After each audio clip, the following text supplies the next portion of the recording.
We'll now turn from the broader context of online communication about science to crowdfunding science. And my talk, I tried to capture the big promise and the big fear about crowdfunding science in my headline, which is between democratization and panda bear science. And what I'd like to talk to you about is, firstly, what is crowdfunding? What is crowdfunding science? What can the role of crowdfunding be when it comes to science funding? And also, what's the rationale that's usually connected to crowdfunding science? What are the hopes? What are the concerns connected to that? And in the second part of my talk, I'll give you I'll present one of our studies, not because everywhere I go I present only my own studies, but because there's very little actual empirical research being done on crowdfunding science yet. And we did one of the studies, and I'm going to present this to you, and it's very limited in many ways and everything, but it's also good for discussion because you can then all point out the flaws the study has in the second part. So, crowdfunding science. I think the big context for understanding crowdfunding science is we have something like Peter Weingart, a sociologist of science, has called this a societalization, Vergesellschaftung, he has called it, societalization of science. And there's a lot of social theorists and theorists of science who have argued that society and science in recent years and decades have moved closer together under very different terms.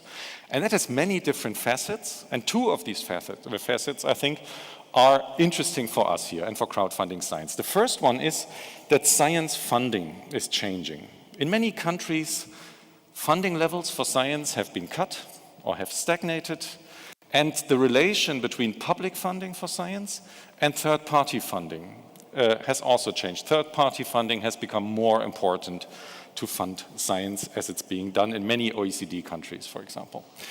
And the second change, and that connects to what Dominique Brossard has presented, is online and social media have risen in importance, and they have enabled a number of new interfaces between science and society in very different ways. Citizens can now play a number of roles they couldn't play as well or couldn't play as intensively before.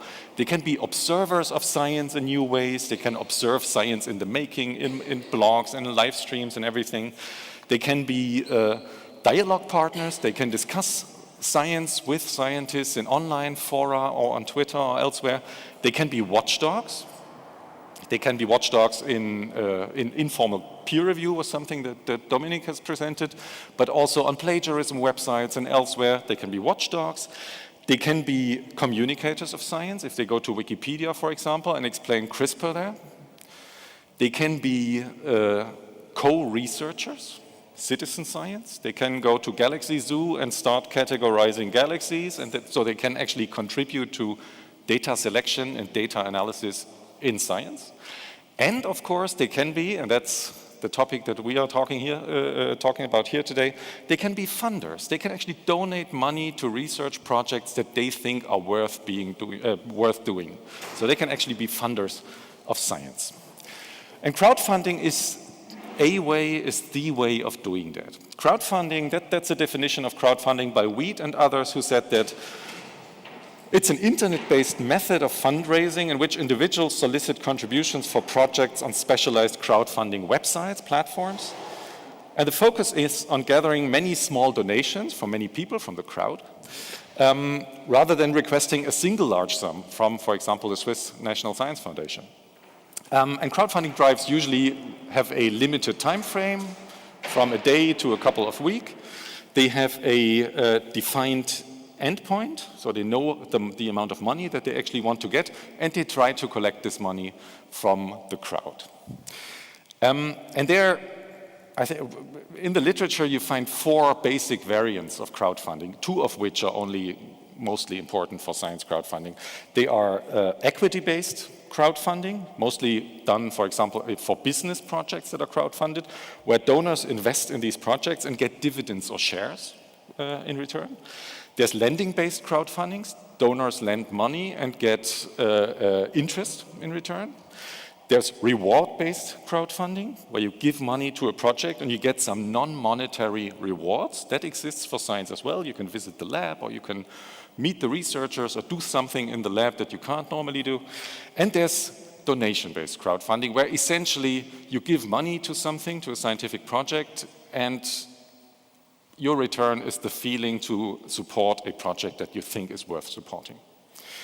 And the latter two, donation-based and reward-based crowdfunding, are the ones you find with regards to science. And crowdfunding overall has risen in importance in the last years exponentially almost. It's been used to fund movies and prototypes and business ideas and music albums and novel forms of journalism. The Republik in Switzerland is one of the big examples, etc. The overall volume globally of crowdfunding nowadays is estimated at about $5 to $6 billion a year. And crowdfunding has also risen in importance with regards to science, for scientific projects. There are a number of high-profile projects that have been funded. An example that's been around for quite a while is it's a orbital space telescope that received $1.5 million via crowdfunding. There's an Australian university, for example, that very strongly encourages its researchers to actually go and try to get crowdfunding to finance projects. There's a number of general interest platforms for crowdfunding, like Kickstarter, for example, where you find a lot of science or science-related projects, and these kind of general interest platforms have been supplemented in recent years by platforms for crowdfunding specifically devoted to science crowdfunding, like experiment.com, which Nicole will talk about later on.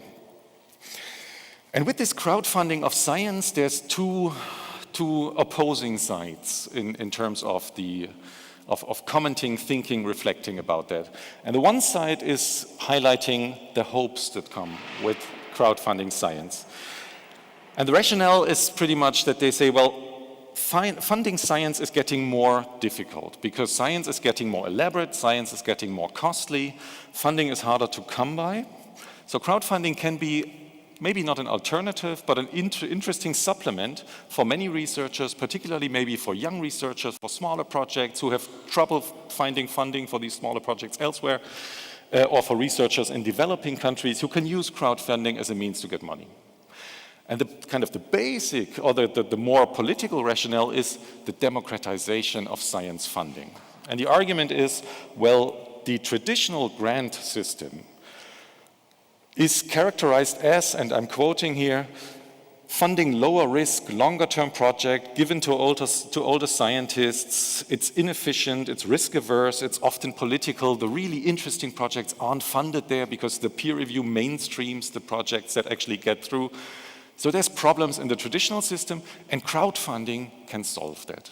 Crowdfunding can democratize science funding. The people can give money to the projects that they really want funded. So that's the hope side, if you like. But there's concerns as well. And the concerns, that's the panda bear science side I had in my title. The concerns are mostly connected to quality control and to the role or the lack of scientific peer review. And the argument is, well, if non-experts actually decide what gets funded, what will they actually fund? Will they fund the seemingly boring basic research that is necessary but not necessarily sexy in any way? Or will they fund, and that's again a quote from The Lancet, from one of the leading medical journals, who said that the danger is that crowdfunding leads to only panda bear science getting funded. Panda bear science meaning research that is, quote, super sexy, has to do with cuddly animals, but may lack scientific substance. And there you have the two sides the pro and the con side in terms of crowdfunding science. And that's why we decided to do some research on it. I'm a science communication scholar, I'm interested in communication, and crowdfunding is an interesting test case for communicating science. It's interesting because crowdfunding forces researchers to present their projects, their ideas, publicly at a stage where they usually don't do that, very early on. Before the project actually starts, and that's where usually you present it to peers or you present it to funders, but not to the broader public. But for crowdfunding, you actually have to make up your mind how you present it to a broader public, and you have to present it in a way that is engaging enough to actually make them give you money, which is one of the more substantial ways of actually making people react to your kind of research. And people, if you look at crowdfunding projects, do this in very different ways. Some use a lot of jargon, scientific terminology. Others are more colloquial. They present their scientific credentials in very different ways. All of them practically use pictures and videos. Some of them have perks, boni you get if you donate a higher amount of money. You can visit them in the lab, etc., etc. So our question was, well, which projects actually do get funded? If you look at the presentation of the projects and the success that these projects have. And that was kind of the core question of our research. What did we do there? It was a three-step research, and that's kind of the basic layout here. First, we went to 11 German language and English language crowdfunding platforms with a long list of keywords and with manual kind of checks, and tried to find scientific projects on these websites. And we came up with 371 projects that we found that were scientific and that we looked at closer. And for these 371 projects, we coded their characteristics. What's the field what's the scientific field that they work in? How's the project presented? I'm going to talk about what we actually looked at there in a second. What are the characteristics of the applicant, of the people who want the money? What are the characteristics of the platform, etc.? So we coded characteristics of the projects. And then we tried to explain the success that these projects had with these characteristics. So which characteristics lead to a lot of money? And I'll show you in a second what we did there. Just shortly, a descriptive overview of these 371 projects.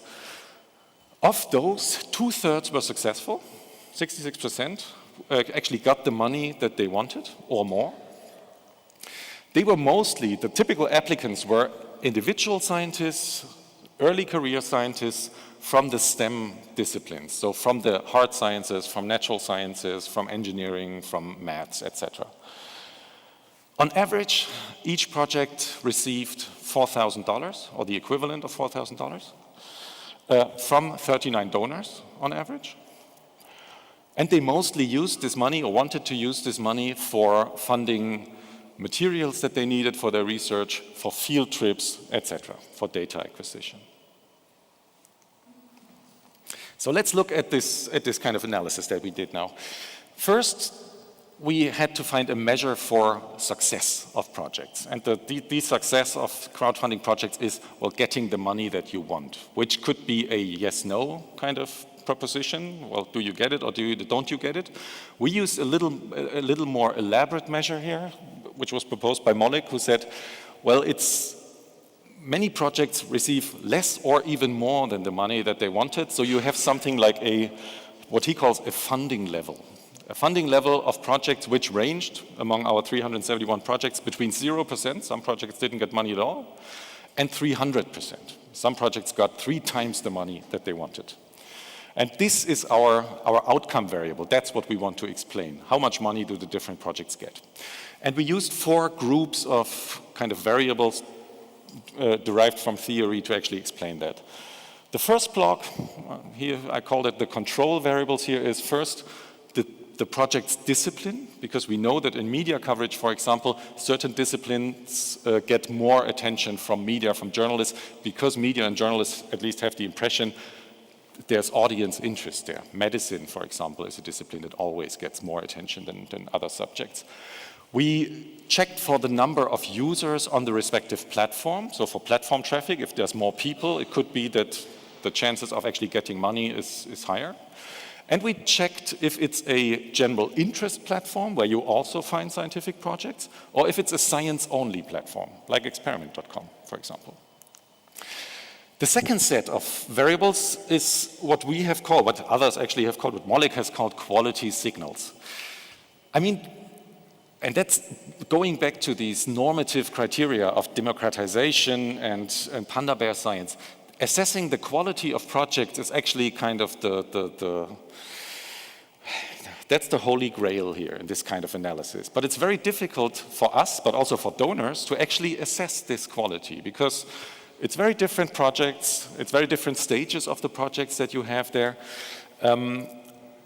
So it's difficult to actually assess this kind of quality. It's even difficult to assess it for real grant proposals. There's meta-analysis for grant proposals, for example, that have shown that the correlation between different reviews of actual grant proposals is about 0.25, I think, or 4, something like that. It's rather low. Even experts on real grant proposals tend not to agree all that much. So the argument in crowdfunding science in the literature, if you look there, is, well, it's quite likely actually that people rely on what they call quality signals. How is quality signaled on crowdfunding sites? And there's 3 ways, they say, of doing that. The first way is that people, just a second, the first way is that people signal quality by demonstrating their own credentials, if you like. So their scientificness, either by referring to prizes and awards they've gotten, or to their titles, or to the institutions they are affiliated with, or by making the description of their project very sciencey, very complex, very difficult to understand, etc. The second way of signaling quality is what's been called our feedback systems. It's been argued that if you allow the audience to interact with you, you can show them that you are transparent, that you are committed to the project, that you're accountable to your funders. And the third way of signaling quality is if you have trustworthy intermediaries, if you have endorsements, social recommendations by media or by other institutions that say, well, that's a good project. So we tried to include these, scientific supporters, etc. We included news value theory as a third part. News value theory is actually a theory trying to explain how journalists select certain topics or certain events to cover them. And the basic assumption is that journalists have an understanding of what the audience wants, what draws the attention, what the audience is interested in. And so they tend to cover things, they tend to select and cover and present things that they think and know that the audience is interested in. And there's studies if that is a successful way of actually doing journalism, and it is, and it also works in online contexts. And for science issues, there are studies showing that scientific issues have a specific set of news values, and we try to include a couple of them here as well.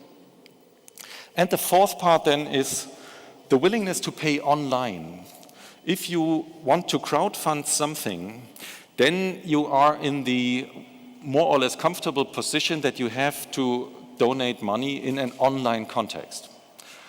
And that is something that can turn off people, depending on how much information about yourself do you have to relinquish, how cumbersome probably is the payment that you're doing there.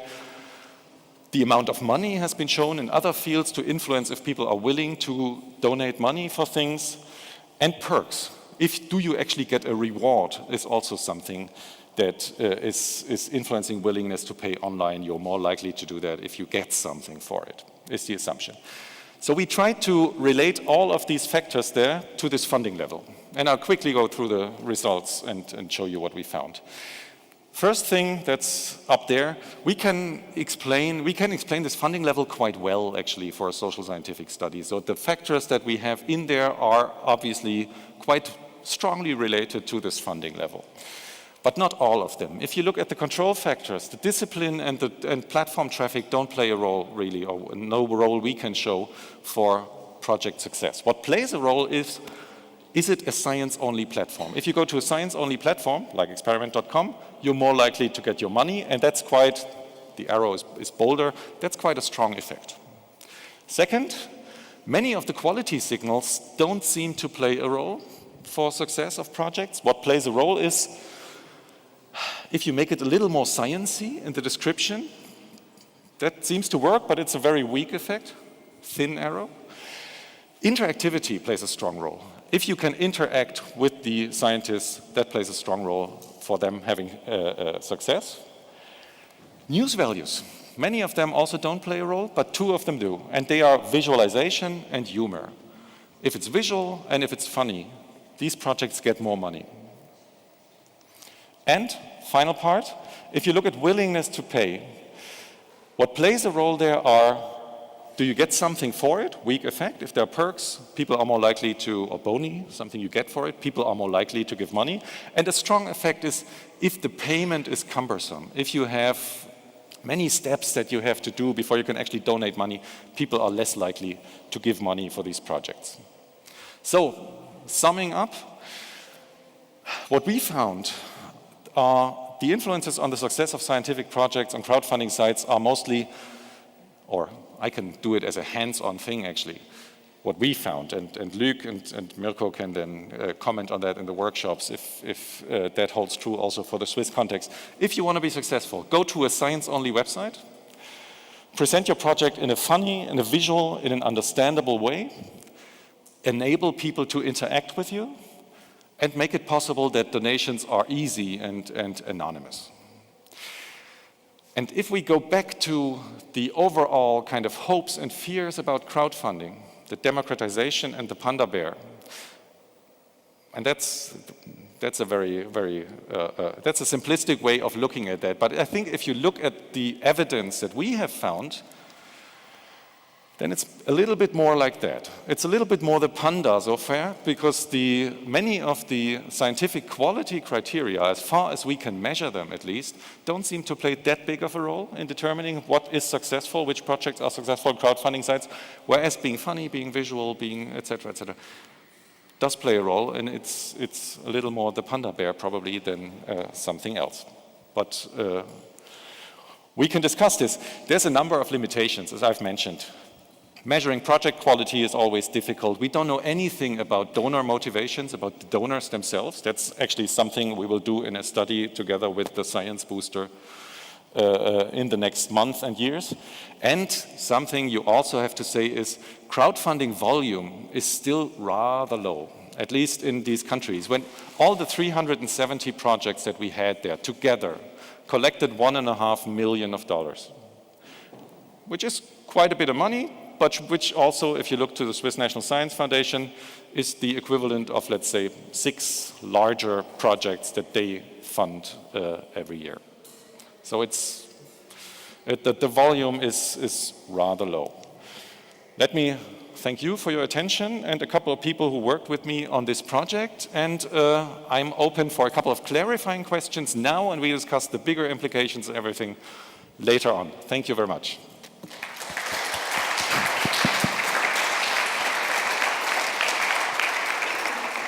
How